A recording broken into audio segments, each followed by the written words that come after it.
তানভীর, তুই একটু নীলাকে আনতে স্কুলে যেতে পারবি? কেন মামি? ও তো একাই আসতে পারে। হ্যাঁ, কিন্তু তোর মামা ওকে একা আসতে বারণ করেছে। উনি তো বাসায় নেই, তুই একটু গিয়ে নিয়ে আয়। আচ্ছা ঠিক আছে মামি, মামার বাইকে চাবিটা দেন। দিচ্ছি, তুই রেডি হয়ে আয়। হ্যাঁ। মামির সাথে কথা বলে রেডি হতে রুমে আসলাম। আজ প্রায় 2 মাস হলো আমি মামার বাড়িতে এসেছি। এখন থেকে আমাকে মামার বাসাতেই থাকতে হবে। এখানকার কলেজে কিছুদিন আগেই অ্যাডমিশন নিয়েছি। ফেব্রুয়ারির শুরুতে ক্লাস। নীলা আমার মামা মামির একটিমাত্র সুন্দরী মেয়ে। তার বয়স 17 হবে। এখনও পিচি পিচি ভাব তার যায়নি। এবার সে ক্লাস 10-এ পড়ে। একদিন নীলা স্কুল থেকে বাসায় ফেরার পথে কিছু ছেলে ওকে টিস করতে থাকে। সেই দিনই আমি ঢাকা থেকে এখানে এসেছিলাম। নীলা ওদের বাজে কথায় প্রায় কেঁদেই ফেলেছিল। আমি সেখানে যেতেই ওরা সবাই পালিয়ে যায়। তারপর নীলা আমাকে দেখেই জড়িয়ে ধরে কাঁদতে থাকে। আমি ওর মনে সাহস জুগিয়ে বাসায় নিয়ে আসি। তারপর থেকে মামা নীলাকে একা স্কুলে যেতে দেয় না। কখনো মামি, আবার কখনো মামা নীলাকে নিয়ে যায়। আজ মামি রান্না করছে, তাই আমি পিচিটাকে আনতে যাচ্ছি। নীলার স্কুল ছুটির 5 মিনিট আগে স্কুল গেটের সামনে এসে দাঁড়ালাম। ঠিক তখনই অফিস রুম থেকে একজন স্যার বেরিয়ে আমার দিকে এগিয়ে আসছেন। হয়তো আমাকে সন্দেহ করেছেন উনি। স্যার আমার কাছে আসতেই ছুটির ঘন্টা পড়ে গেল। সাথে সাথে সব ছেলেমেয়েরা দৌড়ে ক্লাসরুম থেকে বেরিয়ে আসলো। আর নীলা এসে আমার বাইকে উঠেই শক্ত করে জড়িয়ে ধরলো। তখন আমি নীলাকে বললাম, নীলা, এসব কি করছো? তোমার স্যার দেখছে তো। সরি ভাইয়া, আমার তোমাকে দেখলেই খুব জড়িয়ে ধরতে ইচ্ছে করে। নীলা, আমি কিন্তু তোমার ভাইয়া। হ্যাঁ, ফুপাতো ভাই মানে আমার হবু জামাই। এই, তুমি যদি আর একবার এসব বলো তাহলে কিন্তু আমি মামিকে সব বলে দিব। বললে আরো ভালো, আম্মু আব্বুকে বলে তোমার সাথে আমার বিয়ে দিয়ে দিবে। এই পিচ্চির সাথে কথা বলে লাভ নেই, তাই আর দাঁড়িয়ে না থেকে বাইক নিয়ে বাসার দিকে যাচ্ছি। তখনই নীলা বলল, এই ভাইয়া, আইসক্রিম খাবো। আমার কাছে টাকা নেই। আমি কথাটা বলতেই আমার শার্টের পকেটে হাত ঢুকিয়ে দিল। আমার একটা অভ্যাস আছে, খুরচা টাকাগুলো পার্সে না রেখে পকেটে রাখি। নীলা সেই টাকাগুলো বের করে নিল। তারপর কিছুটা রাগ মিশ্রিত কণ্ঠে বলল, তাহলে এগুলো কি পয়সা? হ্যাঁ ঠিক ধরেছ, 100 পয়সায় 1 টাকা। তুমি খুব কিপটা, হবু বউকে একটি আইসক্রিম কিনে দিতেও পারো না। কিন্তু আমার সেই হবু বউটা কে বলো তো? আমার কথায় নীলা খুব রেগে বলল, কোন একটা পেতনি। আমি নীলার কথায় দাঁত বের করে হাসছি। এখন নীলা বুঝতে পারল সে নিজেকেই পেতনি বলেছে। তারপর লজ্জায় আমার পিঠে মুখ ঘষল। আমি বাসার কাছাকাছি একটি দোকানের সামনে বাইক থামিয়ে নীলাকে একটি আইসক্রিম কিনে দিলাম। তখন নীলা বলল, ভাইয়া তুমি খাবে না? না, আমার খেতে ইচ্ছে করছে না, তুমি খাও। নীলা আর কিছু না বলেই আইসক্রিম খাচ্ছে। প্রায় অর্ধেক খাওয়া শেষ হলে আমার মুখে ঢুকিয়ে দিল। আমি হাত দিয়ে সেটা মুখ থেকে বের করে বললাম, এই পিচ্চি, কি করলে এটা? আমি আর খাবো না, এটা তুমি খাও। এই বলে মুচকি মুচকি হাসছে। আমি কিছু না বলে নীলার আধ খাওয়া আইসক্রিমটা খেয়ে নিলাম। নীলা এতে অনেক খুশি। কেন সেটা সেই জানে। রাতে ডিনার করে রুমে এসে ঘুমাচ্ছি। মাঝরাতে কে যেন আমার নাম ধরে ডাকছে। উঠে গিয়ে দরজা খুলে তাকিয়ে দেখি নীলা দাঁড়িয়ে আছে। কি হয়েছে নীলা? এত রাতে না ঘুমিয়ে আমাকে ডাকছো কেন? তোমাকে খুব দেখতে ইচ্ছে করছিল, অনেক চেষ্টার পরও ঘুমাতে পারিনি। কেন, আমাকে দেখার কি আছে? সেটা তুমি বুঝবে না, তোমার বোঝার বয়স চলে গেছে। পিচ্চিটার মুখে এমন কথা শুনে আমি তো অবাক। আমার নাকি এসব বোঝার বয়স চলে গেছে। আরে পাগলি, আমি সবই বুঝি, বাট কিছু বলি না। কেন জানো? তোমার এক্সাম খারাপ হবে তাই। আমিও নীলার দিকে কিছুক্ষণ অবাক হয়ে তাকিয়ে রইলাম। সে এখন অনেকটাই পাকনা হয়েছে। কিভাবে পলকহীন চোখে আমাকে দেখছে, যেন কত শত বছর হলো দেখেনি। প্রায় অনেকক্ষণ এভাবেই তাকিয়ে থেকে টুক করে আমার গালে একটা চুমু দিয়ে দৌড়ে পালালো। পরের দিন সকালে ধীরে ধীরে চোখ মেলে তাকাতে দেখি নীলা বিছানায় আমার দিকে ঝুঁকে বসে আছে। সে কি চাইছে সেটা জানার জন্য আমি আবারও চোখ বন্ধ করে নিলাম। কিছুক্ষণ যেতেই নীলা আমার হাত টেনে তার হাতে রাখলো। আমি দুষ্টুমি করে ওকে জাপটে ধরলাম, যার ফলে সে ধপাস করে আমার বুকে পড়ে গেল। অনেকক্ষণ হলো সে আমার বুকে মাথা রেখে শুয়ে আছে, কিন্তু আমি তাকে জড়িয়ে ধরেছি, তবুও নীলা কিছুই বলছে না। যেই চোখ খুলতে যাব মনে হলো নীলা নড়ে উঠল। তার কিছুক্ষণ পরেই আমার কপালে কারো উষ্ণ ঠোঁটের ছোঁয়া অনুভব করলাম। মুহূর্তেই আমি চোখ মেলে তাকালাম। এতে নীলা অনেকটাই ঘাবড়ে গেল, কারণ সে এখন আমার এতটাই কাছে যে দুজনের গরম নিঃশ্বাস অনুভব করতে পারছি। আমি সাথে সাথেই নীলাকে ছেড়ে দিয়ে বললাম, এ কি নীলা, তুমি আমার বুকের ওপর কি করছো? কিছুটা ভয়ার্ত মুখ করে বলল, না না, কিছু না। কি নানা করছো? বললাম তো কিছু না। কথাটা বলেই আমার উপর থেকে নেমে দৌড় মেরে রুমের বাইরে চলে গেল। সে চলে যেতেই আমি মুচকি হাসলাম। হ্যাঁ, এটা সত্যি, আমিও সেই দিন নীলাকে প্রথম দেখাই প্রেমে পড়ে গেছি। ও অনেক ছোট তাই বলি না, আবেগের বশে সবসময় আমার কথাই ভাবতে থাকলে তার এক্সাম খারাপ হতে পারে। আর মাত্র 3 মাস পরেই ওর এসএসসি পরীক্ষা। আজ শুক্রবার, তাই নীলার স্কুল বন্ধ। ফ্রেশ হয়ে নিচে এসে দেখি মামা মামি কোথাও নেই। নীলা সোফায় বসে বই পড়ছে। ওই নীলা, মামা মামি কোথায় রে? জানি না, আমিও সকাল থেকে আব্বু আম্মুকে দেখিনি। ওহ, কিছু রান্না করেছো? হ্যাঁ, বিরিয়ানি রান্না করেছি। তুমি বসো, আমি এনে দিচ্ছি। ওকে। নীলা কথাটা বলেই বই রেখে রান্নাঘরে চলে গেলে আমি গিয়ে ডাইনিং টেবিলে বসলাম। নীলা ওর আর আমার জন্য প্লেটে করে বিরিয়ানি নিয়ে আসলে দুজনে একসাথে খেয়ে নিলাম। খাওয়া শেষ হলে সোফায় গিয়ে বসতেই নীলা এসে আমার কোলে বসে গলা জড়িয়ে ধরল। নীলা, তোমার কি মাথা ঠিক আছে? এসব কি করছো? তুমি কি এখনো ছোট নাকি? আমি এত কিছু জানি না। তুমি আমাকে কেন ভালোবাসো না সেটা বলো। কারণ তো তুমি জানোই, আমি তোমার ফুফাতো ভাই। নীলা আমার কথা শুনে রেগে আমার শার্ট খামচে ধরে বলল, এই কিসের ভাইয়া? হ্যাঁ, তুমি আমার ভাইয়া না, জামাই হবে। একদম না। আমি কেন কোনো পিচ্চি জামাই হতে যাব? অবশ্যই হবে, নয়তো একদম গলা টিপে মেরে ফেলবো। কিন্তু আমি তো তোমাকে ভালোবাসি না, তাহলে কেন বিয়ে করবে? কে বলেছে ভালোবাসো না? আমি জানি তুমি আমাকে ভালোবাসো। যদি ভালো নাই বাসতে তাহলে আজ সকালে আমাকে জড়িয়ে ধরলে কেন? আমি জানি তুমি জেগেছিলে। তারপর আমি যখন তোমার কপালে চুমু দিলাম তখনও তুমি রেগে যাওনি। আর তাছাড়াও সেই দিন আমার আধ খাওয়া আইসক্রিমটা না খেয়ে ফেলে দিতেও তো পারতে। সেটা না করে খেয়ে নিলে কেন? সেটা তো তুমি আমার বোন হও তাই। এই, আমি কিন্তু 5 বছরের বাচ্চা নই, ওকে? তুমি নিজের ইচ্ছেতেই আমাকে জড়িয়ে ধরেছ, আর আমি ভালোবাসি বললেই দোষ? আমি নীলার কথা শুনে খুবই অবাক হলাম। এই মেয়েটা কিভাবে সব কিছুই মনে রেখেছে? কি হলো বলো না, তুমিও আমাকে ভালোবাসো? আমার সব বান্ধবীদেরই বয়ফ্রেন্ড আছে, আমি শুধু তোমার জন্যই অপেক্ষায় ছিলাম। প্লিজ বলো, তুমিও আমাকে ভালোবাসো?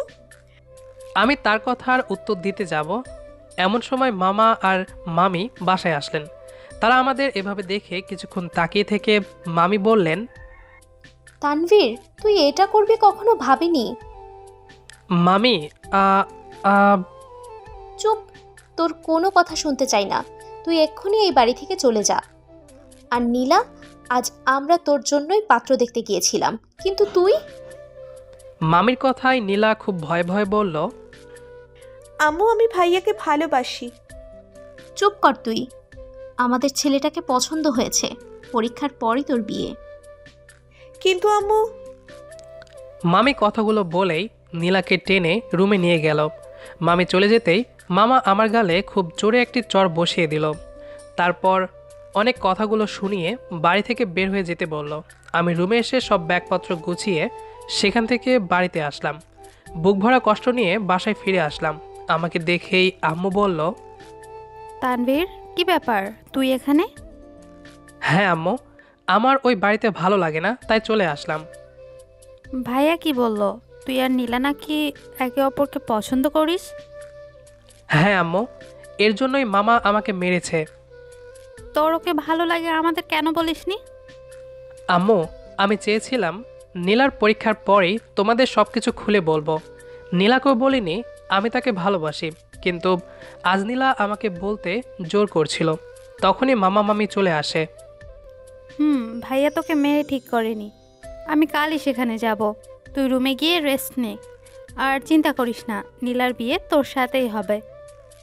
আম্মু কথাটা বলতেই রুমে চলে এলাম। ধুর, কি থেকে যে কি হয়ে গেল। তাকে বলা হলো না আমি তাকে ভালোবাসি। খুব খারাপ লাগছে তার জন্য। মামি তাকে আবার মারেনি তো। এভাবেই কিছুক্ষণ থাকার পরেই মনে হলো মামা তো কিছুদিন আগেই নীলাকে ফোন কিনে দিয়েছে। ওর নাম্বারটাও আমি নিয়ে রেখেছিলাম। তাই ফোনটা হাতে নিয়ে নীলাকে কল দিলাম। ওপাশ থেকে নীলা কাঁদতে কাঁদতে বলল, এই ভাইয়া, তুমি আমাকে রাতে ছেড়ে চলে গেলে। তোমাকে না দেখলে যে আমি থাকতে পারি না, রাতেও ঘুম হবে না আমার। সরি নীলা, তুমি তো দেখলেই মামা মামি আমাকে বাসা থেকে বের করে দিল। এই এখন একটু বলো না প্লিজ, তুমিও আমাকে ভালোবাসো? নীলা খুব কাঁদছে, যা শুনে আমার খুব খারাপ লাগছে। হ্যাঁ নীলা, তুমি ঠিকই বলেছ। আমি আজ সকালে ইচ্ছে করেই তোমাকে জড়িয়ে ধরেছিলাম। সত্যি আমি তোমাকে খুব বেশি ভালোবাসি। ওই দিন যখন বখাটেরা চলে গেলে তুমি আমাকে জড়িয়ে ধরেছিলে, সেই দিনই আমি তোমার প্রেমে পড়ে যাই। সেই সময়টাতে আমার মনে কতটা ভালো লাগা কাজ করছিল বলে বোঝাতে পারবো না। আই লাভ ইউ নীলা, খুব ভালোবাসি তোমাকে। নীলা আমার মুখে ভালোবাসে শুনে যেন নিজের কানকেও বিশ্বাস করতে পারছে না। সে খুব খুশি হয়ে ওয়্যারলেস পদ্ধতিতে আমাকে ফ্লাইং কিস ছুঁড়ে মারল। আমিও তাকে রিটার্ন চুমু গিফট দিলাম। অনেক তো হলো। শোনো নীলা, আম্মু কালই তোমাদের বাসায় যাবে এই বিষয়ে কথা বলতে। সত্যি? হ্যাঁ, তুমি আর না কেঁদে ঘুমাও, কোনো চিন্তা করো না, ওকে? ঠিক আছে। তুমি কিছু করো প্লিজ, না হলে আম্মু আব্বু আমাকে অন্য ছেলের সাথে বিয়ে দিয়ে দিবে। এই পিচ্চি, সবসময় বড়দের মতো কথা না বলে একটু পড়ায় মন দাও। রেজাল্ট খারাপ হলে কিন্তু আমাদের কলেজে চান্স পাবে না। এই তুমি এমন কেন? সারাক্ষণ শুধু ভাইয়ার মতো কথা বলো। ওকে সরি, আর বলবো না। আমার শোনাবো আর না কেঁদে কিছুক্ষণ মনোযোগ দিয়ে পড়ো, তারপর ঘুমাও। নীলা আমার মুখে বউ ডাক শুনে খুব লজ্জা পেয়েছে। আরও কিছুক্ষণ কথা বলে সে নিজেই লাইন কেটে দিল। পরের দিন সকালেই আম্মু মামার বাড়িতে চলে গেল। আমি বন্ধুদের কাছে চলে আসলাম। তানভীর বন্ধু, তুই এখানে? হ্যাঁ, মামার বাড়িতে ভালো লাগে না, তাই ভাবছি আমাদের কলেজেই থেকে যাব। তাহলে তো ভালোই হবে, আমরা আগের মতোই আবারও আড্ডা দিব। হ্যাঁ, কিছুদিন পর তোর ভাবিকেও আমাদের কলেজে ভর্তি করিয়ে দেব। কি বলছিস? হারামি, তুই বিয়ে করে ফেলেছিস আর আমাদের বললি না? আরে না, বিয়ে করিনি, তবে করব। ভাবিটা কে? আমার মামাতো বোন নীলা। শালা, তুই না বলতি ও তোর বোন হয়? এছাড়া তোদের মধ্যে আর কোনো সম্পর্ক নেই? তলে তলে টেম্পো চালাও, আর আমরা বললেই দোষ। ধুর শালা, আগে সত্যিই কিছু ছিল না, বাট এবার ওকে দেখেই ফিদা হয়ে গেছি। সেও আমাকে পছন্দ করে, তাই আম্মুকে পাঠিয়েছি মামার বাড়িতে। লাভ ইউ দোস্ত। আমি তো ভেবেছিলাম তুই আমাদের না জানিয়ে বিয়ে করে ফেলছিস। ওকে ছাড় এসব, আয় মাঠে যাই, সবাই ওখানেই আছে। ওকে চল। তারপর মাঠে গিয়ে সব হারামিদের সাথে আড্ডা দিয়ে বাসায় ফিরলাম। রাতেই নীলা কল দিয়ে প্রথমে সালাম দিল, তারপর বলল, ভাইয়া আপু আমাদের মেনে নিয়েছে। কি বলছো? সত্যি? হুম। আমি তার কথা শুনে খুব খুশি হলাম। 4 মাস পর নীলার পরীক্ষা শেষ, তাই আব্বু চাইছেন আমাদের বিয়েটা দিয়ে দিতে। তার কিছুদিন পরে আনুষ্ঠানিকভাবে আমাদের বিয়ে সম্পন্ন হলো। একদিন রাতে ঘুমানোর সময় নীলা বলল, এই ভাইয়া শোনো না, আমার একটা বেবি চাই। তো সেটা ভাইয়াকে কেন বলছো? আমি কিছুটা রাগান্বিত হয়ে কথাটা বললাম। ও সরি, ভুল হয়ে গেছে, প্লিজ একটা বেবি দাও না। এখন না সোনা, কিছুদিন পর। না, আমার এক্ষুনি বেবি চাই। নীলা, এমন করো না প্লিজ, তুমি এখনো খুব ছোট। আমি একদম ছোট না, প্লিজ। আমার খুব শখ নিজের বেবির সাথে খেলবো, ওকে খাবার খাইয়ে দেব, চড়িয়ে ধরে ঘুমাবো। তাহলে আমার কি হবে? আমাকে জড়িয়ে ধরে ঘুমাবে কে? এজন্যই এখন বেবি দিব না। প্লিজ প্লিজ প্লিজ, বেবি চাই আমার। নীলা এই বলে আমার বুকে কিল দিচ্ছে। আমি তার হাত দুটো চেপে ধরে কপালে আলতো করে কিস দিলাম। আচ্ছা ঠিক আছে, বেবি আল্লাহ চাইলেই হবে। এখন কাছে আসো, একটু আদর করি।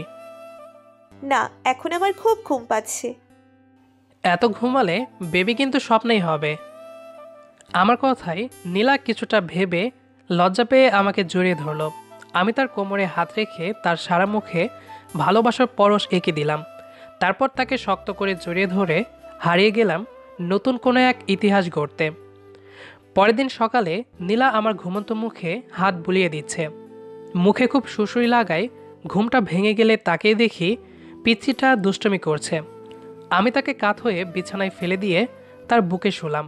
তখনই নীলা আমাকে ধাক্কা মেরে সরিয়ে দিয়ে বলল, যাও, সরো তো। চুপ করে থাকো। প্লিজ ওঠো। না। Please please. ওকে। কথাটা বলেই আমি তাকে ছেড়ে দিয়ে অভিমান করে ওয়াশরুমে চলে আসলাম। রুমে এসে প্রতিদিনে নীলাকে জড়িয়ে ধরে বসে থাকি, কিন্তু আজ আর নীলার কাছে না গিয়ে রুম থেকে বেরিয়ে যাচ্ছিলাম। তখনই নীলা আমাকে পেছন থেকে জড়িয়ে ধরে সরি বলল। এই তুমি কোথায় যাচ্ছ? বউয়ের কাছে। কি, তোর বউ আছে? হ্যাঁ, অবশ্যই বিবাহিত ছেলের বউ থাকবে, সেটাই তো স্বাভাবিক। দাঁড়া, আমি এক্ষুনি বাপের বাড়ি চলে যাব। আরে তুমি কাঁদছো কেন? সেটা তোকে কেন বলবো? যা তোর বউয়ের কাছে, ছাড় আমাকে। ওকে, বাট আমি তো আমার বউয়ের কাছেই আছি। তুমি কি ভাবছো আমার আরও কোনো বউ আছে? বোকা বউ আমার, আর কেউ নেই। আমি এমনিই বলেছিলাম। নীলা আমার কথা শুনে কাঁদতে কাঁদতে বলল, তুমি সত্যিই খুব পচা। আমাদের আজকের গল্পটি আপনার কাছে কেমন লেগেছে সেটি অবশ্যই কমেন্ট করে জানাবেন। দেখা হবে আবারও নতুন কোনো গল্প নিয়ে। সেই পর্যন্ত আমাদের সাথেই থাকুন। ধন্যবাদ সবাইকে।